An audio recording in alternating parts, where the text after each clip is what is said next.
"Get out of my office," she hissed, her face twisted with rage. "And if you ever speak about my husband again, I'll make sure you never work in this industry." I was sitting across from my boss, Carla Morrison, the woman I once admired, the VP who I thought would protect other women. Instead, she was threatening to destroy my career because I had reported her husband, the CEO, for sexual harassment. But what they didn't know was that I had been recording everything for months. Every inappropriate comment, every threat, every lie they told to cover it up. My name is Paige. I'm 28 years old. And this is the story of how I brought down a CEO and his wife who thought they were untouchable. This is the story of how speaking up cost me my job, but gave me something far more valuable: justice. Before we dive into the story, I have a quick favor to ask. Drop a comment below and let me know where you're watching from. I love seeing how far our stories reach. And if this is your first time here, don't forget to hit that subscribe button. Trust me, you won't want to miss a single twist in our revenge stories. We drop new videos every single day. Now, let's get back to the story. 6 months before everything exploded, I was living what I thought was my dream life. I had just been promoted to senior project manager at Nexus Technologies, a fast-growing tech company in downtown Seattle. The salary was incredible. The office had those trendy exposed brick walls, and for the first time in my career, I felt like I was exactly where I belonged. The company was run by what everyone called the power couple. Henry Morrison was the CEO, charismatic, brilliant, the kind of guy who could sell ice to penguins. His wife, Carla Morrison, was the VP of operations. She was sharp as a knife, wore designer suits that probably cost more than my monthly rent, and had this way of commanding a room that I honestly admired. When I first started working there, I was proud to have a woman as my direct supervisor.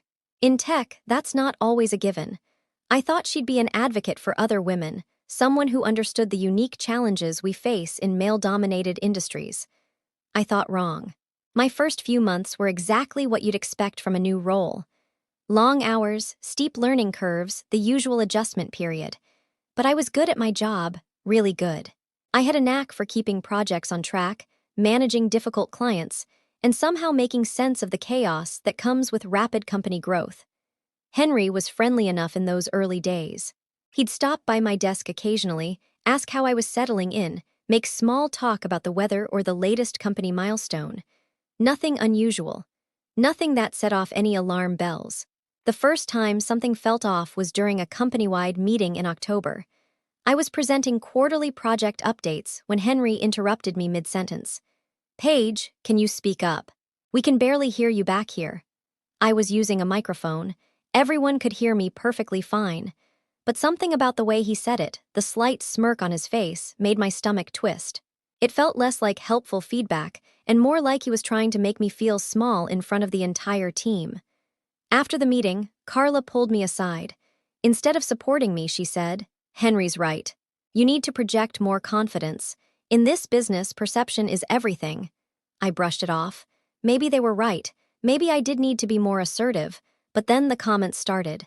It began with compliments that felt just a little too personal. "That color really brings out your eyes, Paige. You look great today. Did you do something different with your hair?" Comments that technically weren't inappropriate, but coming from the CEO, they made me uncomfortable. Then came the touching. A hand on my shoulder during meetings that lingered just a beat too long.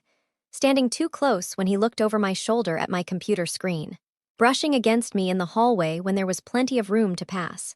Each incident was small enough that I questioned whether I was overreacting.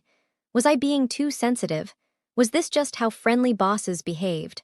The doubt crept in like poison, making me second-guess my own instincts. The first truly inappropriate comment came during a late evening in November. Most of the office had gone home, but I was staying late to finish a presentation for a major client. Henry appeared at my cubicle around 8 o'clock. "Working hard or hardly working?" he said, that same smirk playing on his lips. "Just trying to get this presentation perfect for tomorrow's client meeting," I replied, not looking up from my screen. "You know, Paige, you really don't need to work so hard to impress people. With a face like yours, doors open automatically." The words hit me like ice water. I finally looked up at him, searching his expression for any sign that he realized how inappropriate that was. Instead, I saw something that made my blood run cold. He was enjoying my discomfort. I prefer to let my work speak for itself, I managed to say. Of course you do. That's what makes you special. He walked away, leaving me shaking at my desk. I went home that night and barely slept. I kept replaying the conversation, wondering if I should report it. But report it to whom? His wife. The HR department that reported directly to him. I felt trapped before I even fully understood what was happening. The harassment escalated over the following weeks. Comments about my appearance became more frequent and more explicit. That skirt should be illegal, Paige. I bet you turn heads wherever you go. You could have any man you want with looks like that. Why waste time on spreadsheets? He started finding excuses to call me into his office, supposedly to discuss projects, but the conversations always veered into personal territory. He'd ask about my dating life, my weekend plans, whether I lived alone. When I tried to redirect the conversation back to work, he'd laugh and say something like, "All work and no play makes Paige a dull girl." The worst part wasn't even the harassment itself, it was the gaslighting that came with it. Every time I tried to establish boundaries, he'd make me feel like I was being unreasonable. "I was just being friendly, Paige. Don't you think you're overreacting a little? I'm just trying to get to know my team better. Isn't that what good leadership looks like? You seem tense lately. Maybe you need to learn to take a compliment." Meanwhile, Carla was watching everything. I could feel her eyes on me during meetings, studying my interactions with her husband. But instead of protecting me, she seemed to view me as a threat. She started micromanaging my work, questioning every decision I made, finding fault with projects that had previously earned praise. In team meetings, she'd make subtle digs about my attitude or my professionalism. The message was clear: stay in line or there would be consequences. But Henry's behavior was getting worse. He started texting me outside of work hours, messages that started innocent enough but quickly became inappropriate. "Working late again? You need someone to help you relax. Thinking about our conversation today. You looked beautiful in that blue dress. Can't sleep, wondering what you're up to tonight." I stopped responding to the texts, but they kept coming. He started calling too, usually late at night. When I didn't answer, he'd leave voicemails that made my skin crawl. "Paige, it's Henry. Just wanted to hear your voice before bed. Sweet dreams. I was driving past your neighborhood tonight and thought of you. Hope you're sleeping well." The final straw came on a Friday evening in early December. I was waiting for the elevator, exhausted after another 14-hour day, when Henry appeared beside me. "Long day?" he asked, stepping closer than necessary. "Yes, but productive," I replied, keeping my eyes fixed on the elevator display. "You know, Paige, I've been thinking about you a lot lately." The elevator doors opened, and I stepped inside quickly, hoping he wouldn't follow. But he did, pressing the button for parking level 3, one level above where I parked on level 2. As the doors closed, trapping us alone in that small space, he moved closer. "You're an ambitious woman, I respect that. But sometimes ambition needs guidance." I pressed myself against the back wall of the elevator, my heart pounding. "I think my ambition is doing just fine on its own," I said, trying to keep my voice steady. He laughed, a sound that made my skin crawl. "Is it, though? Because from where I stand, it looks like you're making some enemies. Carla thinks you're getting a little too big for your britches." The elevator moved upward toward the parking garage, stopping first at level 2. The doors opened, but as I moved to exit, he grabbed my arm. "Let me give you some advice, Sarah. In this business, it's not about what you know, it's about who you know. And right now, you know me." His grip tightened slightly. "I could make things very easy for you here. Promotions, raises, bigger projects. All you have to do is be friendly." I pulled my arm free and stepped out of the elevator, my whole body shaking.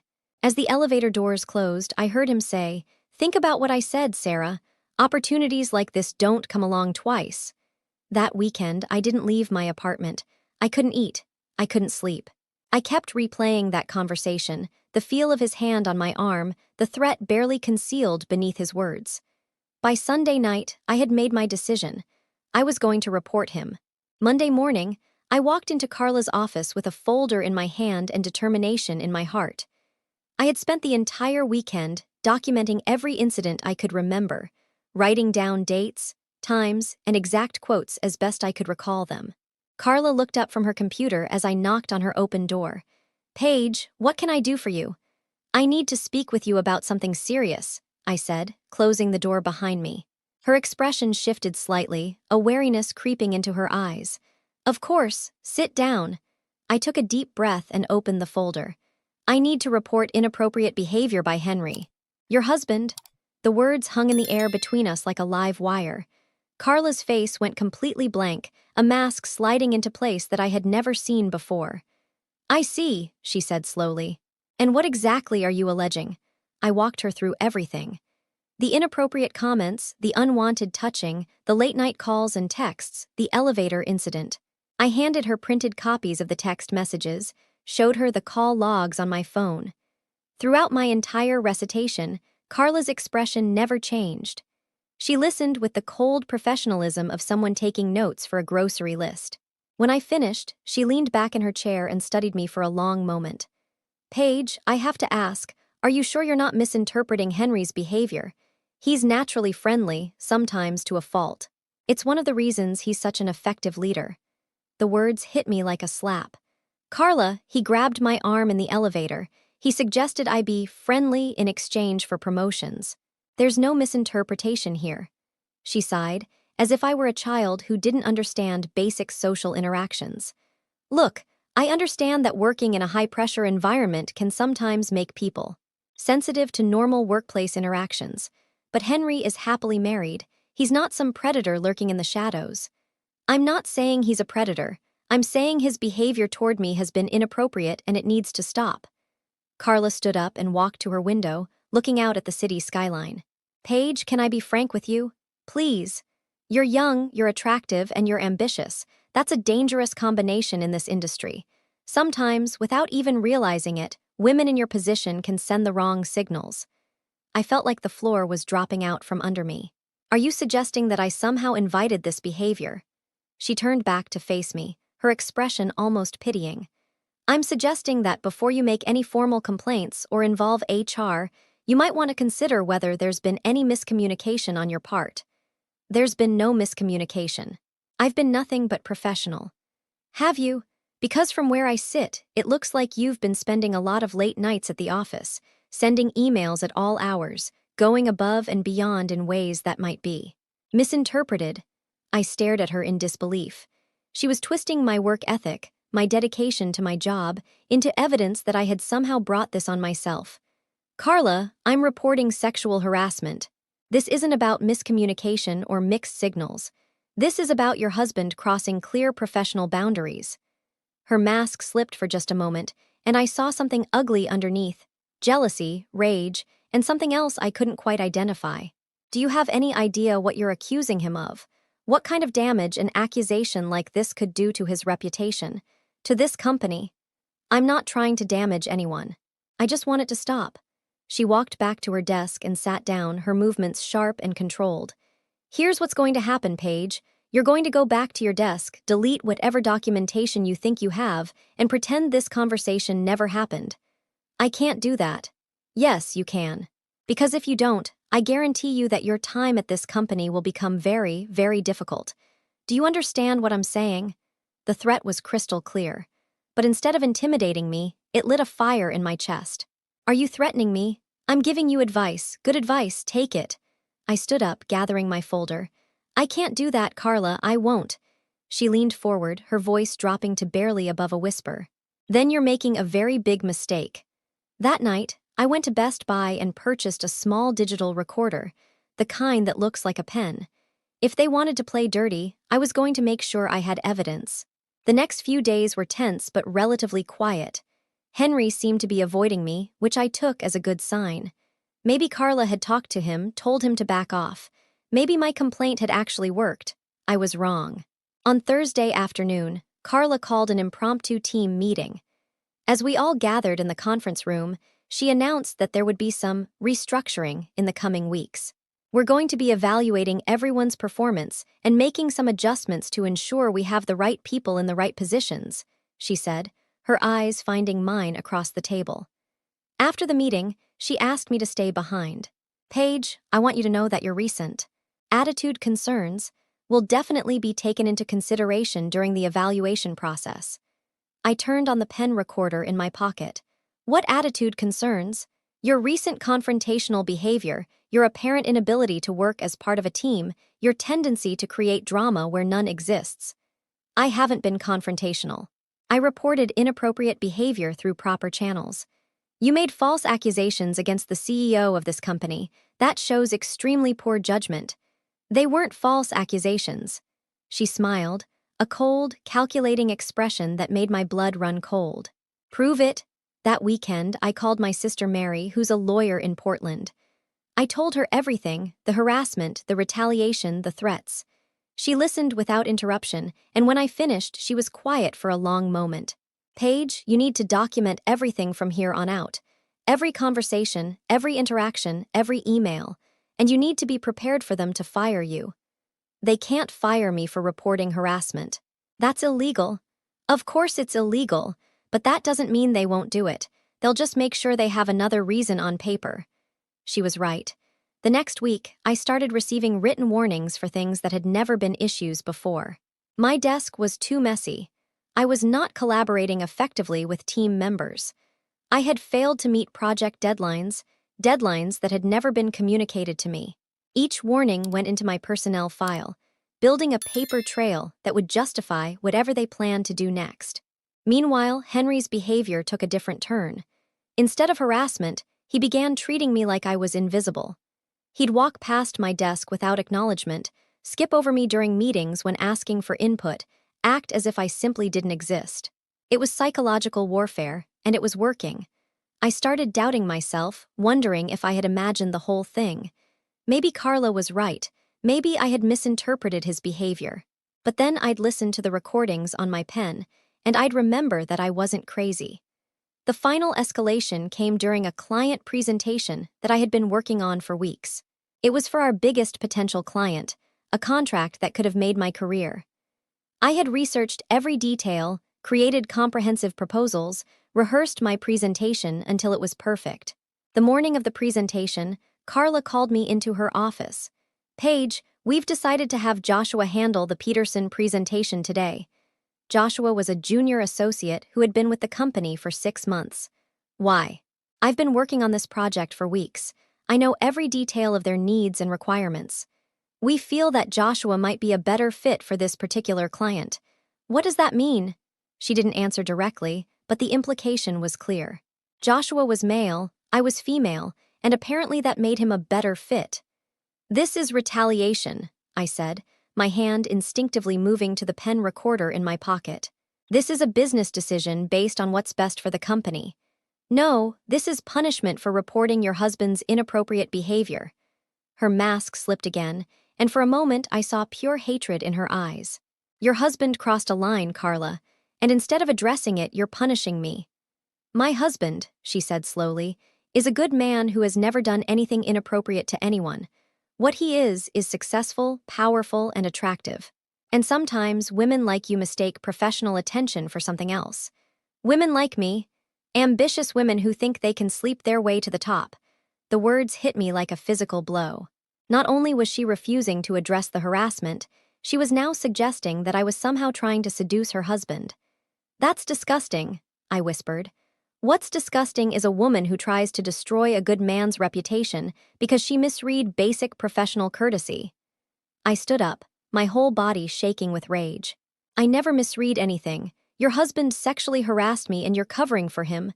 Get out of my office. Gladly. As I reached the door, she called after me. I barely slept that night, my mind racing with anger and disbelief. The next morning, I arrived at work to find an email from Carla in my inbox, sent at 6:47 a.m. Sarah Marcus did an excellent job with the Peterson presentation yesterday. They signed the contract. It's amazing what happens when you have the right person for the job. Carla, the calculated cruelty of that message hit me bad.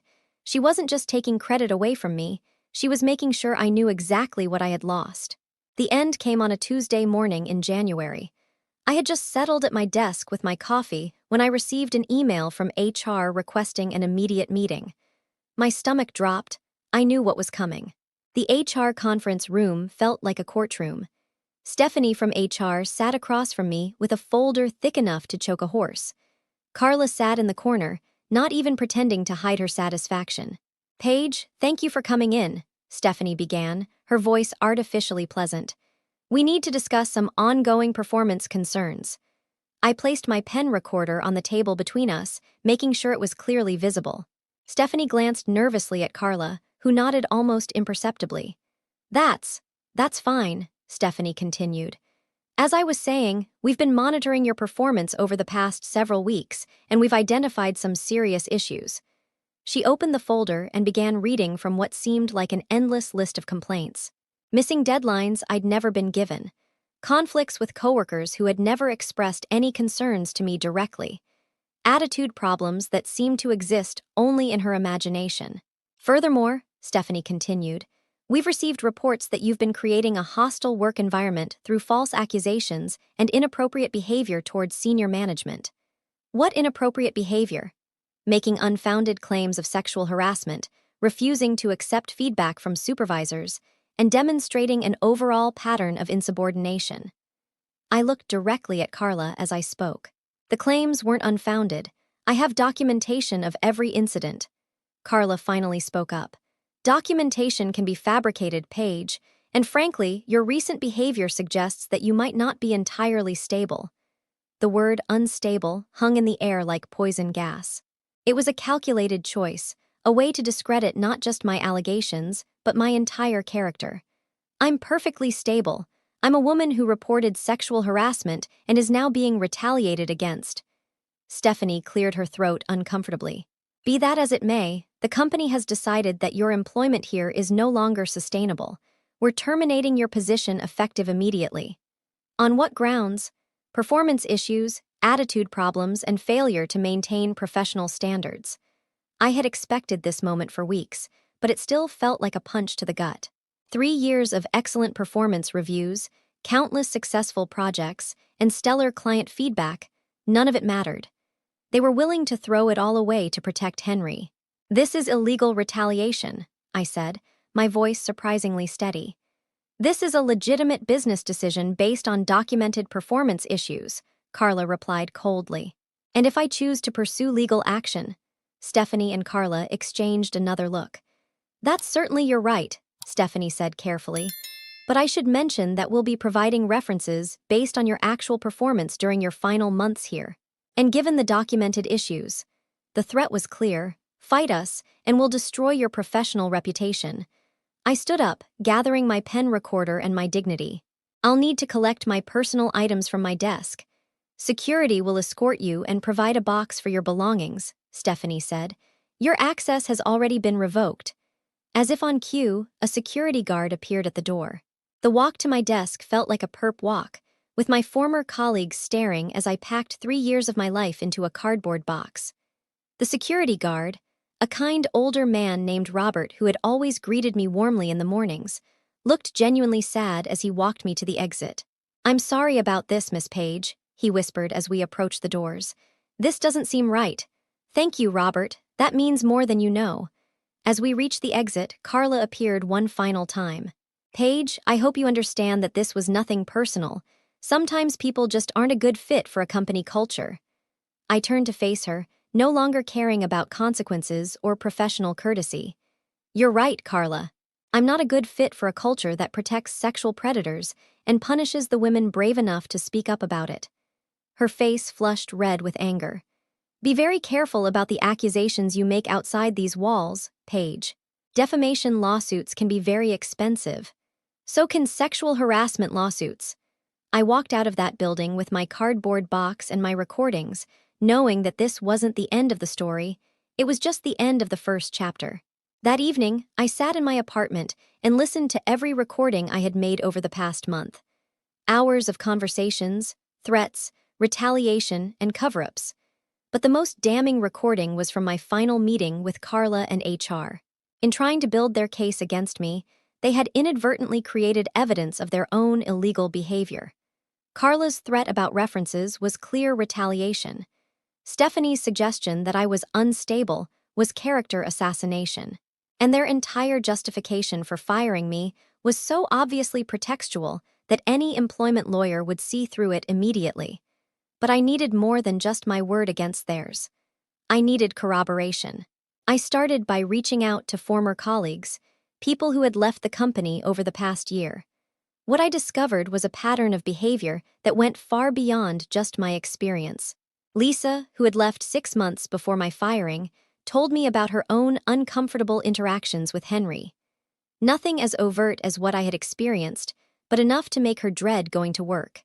Joshua, the junior associate who had taken over my Peterson presentation, admitted that he had been told I was having personal issues and that he should keep his distance from me. Even Robert, the security guard, reached out to me through LinkedIn to say that several women had been escorted out of the building over the past 2 years, all under similar circumstances. The picture that emerged was of a systematic pattern of harassment and retaliation, with Carla serving as both enabler and enforcer. But the real breakthrough came from an unexpected source. 3 days after I was fired, I received a call from someone I didn't recognize. "Is this Paige Stewart?" "Yes, who is this?" "My name is Amanda Edwards. I used to work at Nexus Technologies. I heard about what happened to you." Amanda had been Henry's executive assistant 2 years earlier. She had left suddenly, and now I was about to learn why. "He did the same thing to me," she said simply.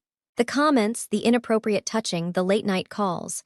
And when I reported it to Carla, she fired me within a week. "Do you have any documentation?" "Some. But more importantly, I have contact information for 3 other women who went through the same thing." Over the next week, I spoke with all of them. 5 women, spanning 3 years, all with virtually identical stories. Henry's harassment followed the same pattern every time. And Carla's retaliation was equally predictable. But here's what Henry and Carla didn't know. I had been more thorough in my documentation than any of the previous victims. I had recordings, screenshots, call logs, and witness statements. I had built a case that would be impossible to dismiss or discredit. On Friday morning, exactly 1 week after I was fired, I walked into the offices of Phillips, Williams, and Associates, one of the most prestigious employment law firms in the city. "Miss Stewart," said attorney Anna Phillips, as she reviewed my documentation, "this is one of the most comprehensive harassment and retaliation cases I've ever seen. Are you prepared for what's going to happen when we file this lawsuit?" "What do you mean?" "They're going to try to destroy you. They'll dig into every aspect of your personal life, question your motives, attack your character. It's going to get ugly." I thought about Carla's smug face as I was escorted out of the building. I thought about Henry's hands on my body and his threats in the elevator. I thought about all the women who had come before me and all the women who would come after if nothing changed. "I'm ready." "Then let's file this lawsuit and make them pay for what they did." The lawsuit hit Nexus Technologies like a meteor strike. Within hours of filing, the local business journal had picked up the story. By the end of the week, it had gone national. Tech CEO accused of sexual harassment in federal lawsuit. Power couple's empire crumbles amid harassment allegations. 5 women come forward against Nexus Technologies leadership. The company's stock price dropped 20% in the first day of trading after the news broke. Their biggest clients started asking uncomfortable questions. The board of directors called an emergency meeting. Henry's first instinct was to fight. He hired the most expensive defense attorney in the city and prepared for war. His strategy was predictable: attack my credibility, question my motives, and paint me as a disgruntled employee seeking a payday. But Carla made a critical mistake. In her desperation to protect her husband and her own position, she gave an interview to a business magazine where she suggested that I was an unstable individual with a history of making false accusations. The problem was that I had never made any previous accusations against anyone. Her statement was demonstrably false and clearly defamatory. It also showed a pattern of retaliation that extended beyond my termination. My attorney immediately added defamation to our lawsuit, and Carla's interview became Exhibit A in our case. The depositions began in March. Watching Daniel try to explain away hours of recorded conversations was almost satisfying enough to make up for months of harassment. He claimed he was just being friendly and that I had misinterpreted his behavior. But when my attorney confronted him about the elevator incident and his pattern of escalating harassment, his defense crumbled. "Mr. Morrison, Miss Stewart testified that you grabbed her arm in the elevator and told her she needed to be friendly in exchange for career opportunities. Did this conversation take place? I may have given her some career advice. Career advice that involved physical contact and suggestions about being friendly with you specifically. That's not how I would characterize it. Then how would you characterize grabbing a female employee's arm and telling her that opportunities don't come along twice? He couldn't answer. How do you explain away a pattern of escalating harassment that multiple witnesses had now corroborated? Carla's deposition was even worse. She had to explain why 5 different women had been fired after reporting her husband's behavior. She had to justify her threats about references and her public statements calling me unstable. By May, their attorneys were calling about settlement discussions. We rejected their first offer of $500,000 and their second offer of $1.2 million. They were still thinking they could make this go away with money, but we wanted more than financial compensation. We wanted accountability. The breakthrough came when 3 more women came forward. Current employees who had been too scared to speak up before, but who found courage in seeing others take a stand. Suddenly, Nexus Technologies wasn't dealing with one disgruntled former employee. They were facing a class action lawsuit with 8 plaintiffs and a pattern of behavior that couldn't be explained away. The board finally acted. In June, they announced that Henry Morrison was stepping down to pursue other opportunities. Carla was terminated for violations of company policy. But that wasn't the end. The Department of Labor launched an investigation into the company's employment practices. The Equal Employment Opportunity Commission opened their own case, and several major clients canceled their contracts, citing concerns about the company's corporate culture.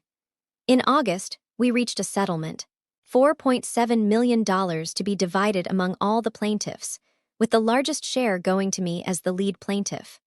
But more importantly, the company agreed to a comprehensive overhaul of their policies, mandatory harassment training for all employees, and an independent monitor to ensure compliance. Henry and Carla both signed agreements acknowledging that their behavior had been inappropriate and agreeing never to work in management positions at any company that contracts with federal agencies. The money was nice.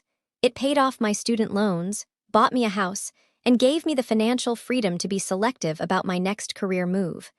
But the real victory was watching their empire crumble. Henry tried to start a consulting firm, but no major company would work with him. His name had become toxic in the industry. Carla attempted to rebrand herself as an executive coach, but her reputation followed her everywhere. Within a year, they were both essentially blacklisted from the tech industry. Their marriage didn't survive the scandal either.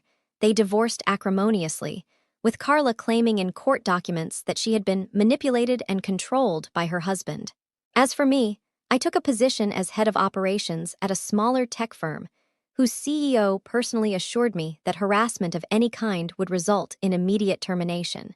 The work is challenging, the culture is healthy, and for the first time in months, I actually look forward to Monday mornings. In all of it, the real victory wasn't the money or the new job. It was watching 2 people who thought they were untouchable learn that actions have consequences. It was seeing a company forced to change its culture. It was knowing that other women won't have to endure what I did. Henry and Carla Morrison learned the hard way that the wrong person to underestimate is someone with nothing left to lose and everything to gain from telling the truth. They fired me for speaking up. I made sure the whole world heard what I had to say. Have you ever been in a situation where speaking up felt impossible because the people in power were the ones causing the problem?